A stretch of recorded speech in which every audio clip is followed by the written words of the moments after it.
Hello friends. तो आज हम लोग पढ़ेंगे महाराणा प्रताप और अकबर के बीच में हुई युद्ध जिसका नाम हल्दी घाटी था। उसके बारे में आज हम जानेंगे कि दोनों में से जीता कौन। मेरा नाम है राज और आज का हम लोग का चैप्टर यही है। तो चलिए स्टार्ट करते हैं। अकबर के पास महाराणा प्रताप से 4 गुने ज़्यादा सैनिक और महाराणा प्रताप से 3 गुने ज़्यादा हाथी थे, लेकिन तब पर भी अकबर हार गया। ऐसा क्यों? इसके पीछे की वजह क्या है तो हम लोग जानते हैं। पहले हम लोग स्टार्टिंग से स्टार्ट करते हैं। महाराणा प्रताप मेवाड़ के रहने वाले राजपूत राजा थे जो कि काफ़ी ही दिल के प्यारे और सब पे दयावान राजा थे और वह सभी पे दया दिखाते थे। तो चलिए अब हम लोग अकबर के भी बारे में जान लेते हैं। तो हल्दी घाटी के युद्ध में अकबर नहीं आया था, बल्कि अकबर डर गया था महाराणा प्रताप से, क्योंकि उसे पता था कि कब वह उसका गर्दन काट दें। बात 16वीं शताब्दी की है, जब अकबर ने मुगलों का हरा झंडा आधे भारत पर कायम कर दिया था।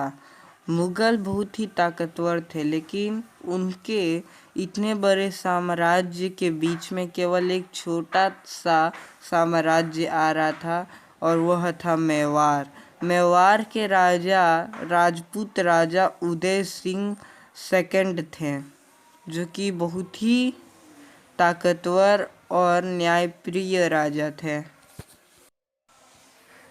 और वह क्या करते थे कि जब भी अकबर को अपने सामानों को लेना पड़ता था, वो गुजरात के पोर्ट से, दिल्ली से गुजरात तक में अकबर के सैनिक अपने सामानों की लेन देन करते थे और वह गुजरात के पोर्ट से होता था। लेकिन बीच में मेवाड़ आता था और मेवाड़ उन्हें इस चीज़ के लिए हाई टैक्स लगाता था कि भाई आप हमारी ज़मीन से क्यों गुजरे हो, आप हमें टैक्स दे के ही जाओ। इसीलिए अकबर चाहता था कि वह मेवाड़ को अपने अंडर में कर ले। इसीलिए अकबर ने अपना थोड़ा सा दिमाग लगाया और उदय सिंह के पास अपने कुछ लोगों को भेजा ताकि वह बातचीत करके उन्हें मना ले इस बात के लिए। अकबर काफ़ी समझदार राजा था। वह जानता था कि युद्ध का परिणाम केवल नुकसान, भयानक और रोती हुई विधवाएं हैं। इसीलिए वह युद्ध नहीं करना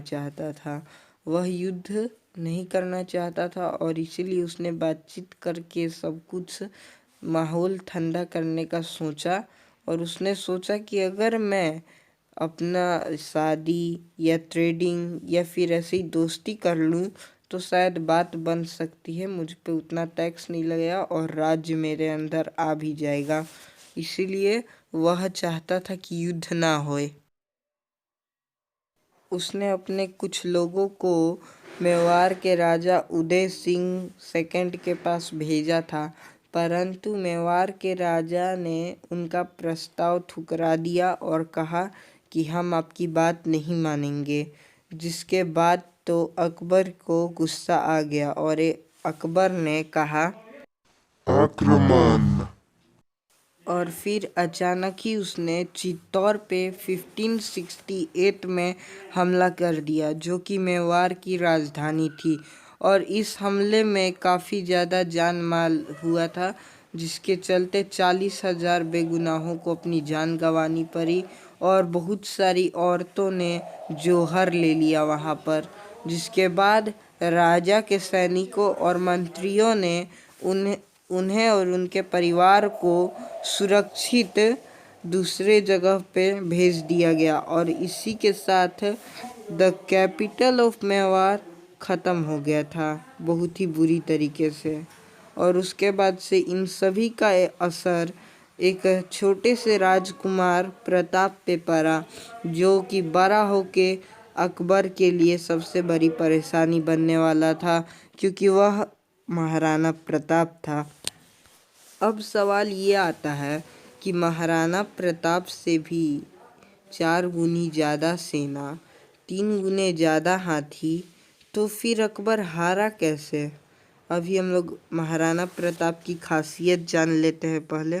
महाराणा प्रताप के पास 80 किलो का भाला, 10 किलो की तलवारें थीं और वह काफ़ी ज़्यादा वीर योद्धा थे। इसीलिए महाराणा प्रताप के पास समझौते के लिए अकबर ने अपने कुछ सैनिकों और दरबारियों को भेजा, जिनमें से तो काफ़ी खासम खास जैसे तोदरमल और मानसिंह थे। लेकिन महाराणा प्रताप का हमेशा एक ही जवाब रहा कि हम तो आपकी अधीनता स्वीकार नहीं करेंगे और ना आपके सामने झुकेंगे। आपको जो उखाड़ना है आप उखाड़ लीजिए। और महाराणा प्रताप से अकबर इतना डरा कि उसने महाराणा प्रताप को कहा कि महाराणा प्रताप, मैं तुम्हें आधा भारत दे दूंगा, बस तुम मेरी अधीनता स्वीकार कर लो और तुम मुगलों के ही अंदर में शासन करो और हमें थोड़ा सा टैक्स दे दो, हम तुम्हारे राज्य पे कभी हमला नहीं करेंगे। लेकिन महाराणा प्रताप नहीं माने। महाराणा प्रताप को पता चल गया था कि अब जल्दी ही युद्ध होकर ही रहेगा, इसीलिए उन्होंने युद्ध की प्लानिंग ही ऐसी की कि अकबर को पता ही नहीं चला कि क्या से क्या हो गया। और अकबर इतना सब सुनने के बाद आग बबूला हो गया और बोला कि आता माझी सतकली रे। जय हो हुरहुरी देवा, आक्रमण करो।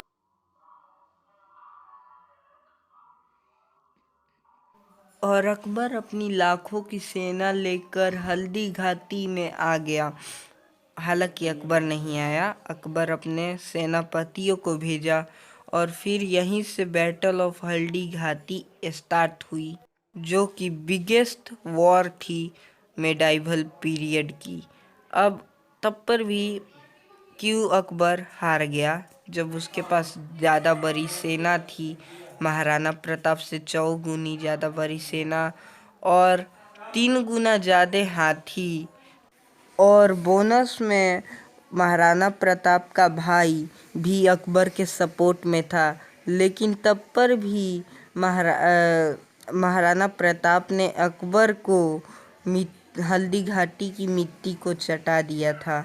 आखिर कैसे? तो इन सभी का श्रेय जाता है महाराणा प्रताप की जियोग्राफिकल नॉलेज पर, और उन्हें यह पता था कि वह एक दिन ना एक दिन युद्ध होगा अकबर के साथ, और इसीलिए वह हमेशा तैयार रहते थे। अब बात यह है कि उन्हें कैसे पता था कि एक दिन ना एक दिन युद्ध होगा, क्योंकि वह बार बार अकबर के भेजे गए मंत्रियों, दरबारियों और सैनिकों के द्वारा लाए हुए प्रस्तावों को वह बार बार मना कर रहे थे, जिसके कारण सभी को पता ही चल गया था कि अब युद्ध होगा, क्योंकि अकबर ज़्यादा देर तक इसे नहीं सहेगा।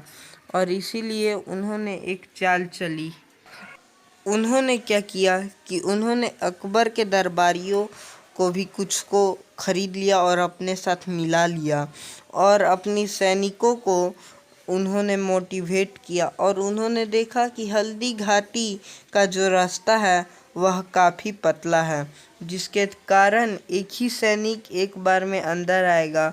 और अकबर का मेन हथियार था क्या? सोच के मुझे बताओ, मैं थोड़ा ही देर में बताता हूँ। तोप था, और उस टाइम तोप काफ़ी बड़े हुआ करते थे, जो कि इस पिक्चर में दिखाई दे रही हल्दी घाटी के छोटे से रास्ते से नहीं पार हो पाते थे। और इसीलिए उन्होंने सोचा कि जब तोप रहेंगे ही नहीं, तब मुगल सैनिकों को हम अच्छे से धूल चटा देंगे, क्योंकि तोप जो था, चित्तौड़ के महल को तोप ही ने मार के तोड़ दिया था और वहाँ की दीवारें टूट गई थी, जिसके कारण मुगल सैनिक चित्तौड़ में उस समय अंदर आ गए थे, और इसलिए उन्होंने हल्दी घाटी को चुना था। और इसी का कारण है कि Maharana Pratap was the great और यही नहीं, उन्होंने वहाँ के ट्राइबल्स को भी अपने में मिला लिया, क्योंकि उन्हें पता था कि अपनी मिट्टी के बारे में ज़्यादा जानकारी होनी चाहिए, और इसीलिए वहाँ के ट्राइबल्स को वहाँ के आसपास के क्षेत्रों के बारे में ज़्यादा जानकारी थी। इसलिए वहाँ के कबीलों और छोटे मोटे ट्राइब्स को उन्होंने मिला लिया, जो कि बहुत ही अच्छे तीरंदाज थे उनमें। और वह ऊपर पहाड़ से तो तीर चला चला के मुगल सैनिकों को मार ही रहे थे, साथ में वह महाराणा प्रताप को इशारा करके और सभी बातें और खबरें पहुंचा ही दे रहे थे। और यही सब कारण के वजह से महाराणा प्रताप इस युद्ध में जीत रहे थे। और उन्होंने मान सिंह, जो कि एक सेनापति था अकबर का, उसे अपने घोड़े को उसके हाथी पर चढ़ाकर उसे भाला से मारकर मरा दिया। परंतु एक बात प्रॉब्लम हो गई थी ये कि उस समय हाथियों के जो सूंड थी उन पर तलवारें लगाई जाती थी, जिसके कारण उनके चेतक का एक पैर कट गया था और वह धारीधार तलवार थी, और जब चेतक उतर रहा था तैसे ही गलती से ही वह तलवार चेतक के पैर को चीर दी और काट दी। और उस हालत में भी चेतक अपने पैरों से खून बहाता हुआ महाराणा प्रताप को 5 किलोमीटर लगातार दौड़ाते दौड़ाते अपने ऊपर 5 किलोमीटर बैठाते दौड़ाते दौड़ाते हल्दी घाटी के बाहर 27 मीटर इतनी लंबी खाई को कूदकर पार कर दिया और अपने प्राणों को आहुति दे दी। और इसीलिए महाराणा प्रताप ने यह वादा किया कि जब भी मेरा भविष्य में पुतला बनाया जाएगा तब तब तुम्हारे ही साथ बनाया जाएगा।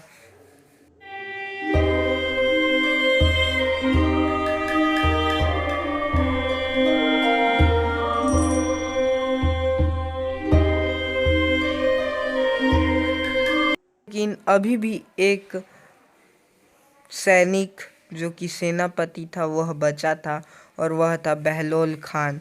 और बहलोल खान जब चेतक जिंदा था तब महाराणा प्रताप ने कूद के बहलोल खान के 2 टुकड़े कर दिए थे, बीचों बीच फाड़ दिया था। बहलोल खान के साथ उसके घोड़ों को भी बीचों बीच से ही फाड़ दिया था, जैसा कि आप स्क्रीन पे देख ही सकते हो।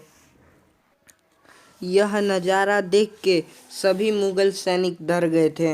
डर के मारे सभी का हाथ पैर कांपने लगा था, और अब किसी की भी हिम्मत नहीं हो रही थी कि किसी राजपूत सैनिक को मार पाए, क्योंकि यह शौर्य और बल देखकर सभी डर के मारे मुगल सैनिक भाग पड़े वहाँ से। और इसीलिए महाराणा प्रताप 20 साल तक मेवाड़ पर शासन की, और जैसे ही वह हमारे अकबर ने कब्जा कर लिया।